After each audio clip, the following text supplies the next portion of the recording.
जय श्री हरि विष्णु चक्रधारी, जय कृष्ण मुरारी मुरलीधर मुरारी। आइए सुने पौष मास के शुक्ल पक्ष की पुत्रदा एकादशी का महात्म्य।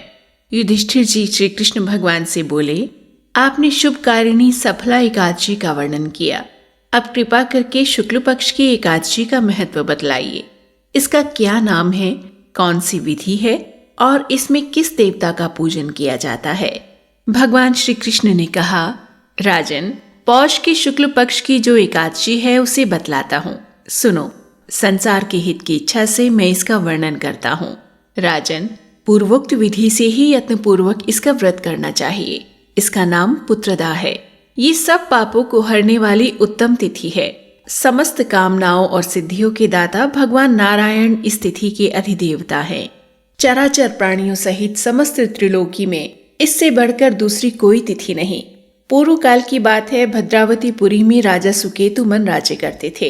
उनकी रानी का नाम चंपा था। राजा को बहुत समय तक कोई वंशधर पुत्र प्राप्त नहीं हुआ, इसलिए दोनों पति पत्नी सदा चिंता और शोक में डूबे रहते थे।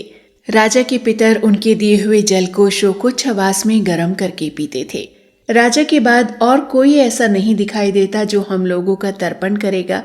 ये सोच सोचकर पितर भी दुखी रहते थे।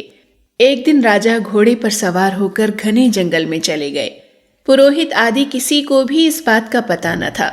मृग और पक्षियों से सेवित उस सघन वन में राजा भ्रमण करने लगे। मार्ग में कहीं सियार की बोली सुनाई पड़ती तो कहीं उल्लुओं की। जहां तहां रीछ और मृग दृष्टिगोचर हो रहे थे। इस प्रकार घूम घूम कर राजा वन की शोभा देख रहे थे। इतने में दोपहर हो गई। राजा को भूख और प्यास सताने लगी। वे जल की खोज में इधर उधर दौड़ने लगे। किसी पुण्य के प्रभाव से उन्हें एक उत्तम सरोवर दिखाई दिया, जिसके समीप मुनियों के बहुत से आश्रम थे। शोभाशाली नरेश ने उन आश्रमों की ओर देखा। उस समय शुभ की सूचना देने वाले शकुन होने लगे। राजा का दाहिना नेत्र और दाहिना हाथ फड़कने लगा, जो उत्तम फल की सूचना दे रहा था। सरोवर के तट पर बहुत से मुनि वेद पाठ कर रहे थे। उन्हें देखकर राजा को बड़ा हर्ष हुआ। वे घोड़े से उतरे और मुनियों के सामने खड़े हो गए और अलग अलग उन सब की वंदना करने लगे। वे मुनि उत्तम व्रत का पालन करने वाले थे। जब राजा ने हाथ जोड़कर बारंबार दंडवत किया, तब मुनि बोले, राजन, हम लोग तुम पर प्रसन्न हैं। राजा बोले, आप लोग कौन हैं? आपके नाम क्या हैं और आप लोग किस लिए यहाँ एकत्रित हुए हैं? ये सब मुझे बताइए। मुनि बोले, राजन, हम लोग विश्वदेव हैं। यहाँ स्नान के लिए आए हैं। माघ का महीना बस आने ही वाला है। आज से 5वें दिन माघ का स्नान आरंभ हो जाएगा। आज ही पुत्रदा नाम की एकादशी है, जो व्रत करने वाले मनुष्यों को पुत्र देती है। राजा ने कहा, विश्वदेवगण, यदि आप लोग मुझ पर प्रसन्न हैं तो मुझे पुत्र दीजिए। मुनि बोले, राजन, आज के ही दिन पुत्रदा नाम की एकादशी है। इसका व्रत बहुत विख्यात है। तुम आज इस उत्तम व्रत का पालन करो। भगवान केशव के प्रसाद से तुम्हें अवश्य पुत्र प्राप्त होगा। भगवान श्री कृष्ण कहते हैं, युधिष्ठिर, इस प्रकार उन मुनियों के कहने से राजा ने उत्तम व्रत का पालन किया। महर्षियों के उपदेश के अनुसार विधि पूर्वक पुत्रदा एकादशी का अनुष्ठान किया।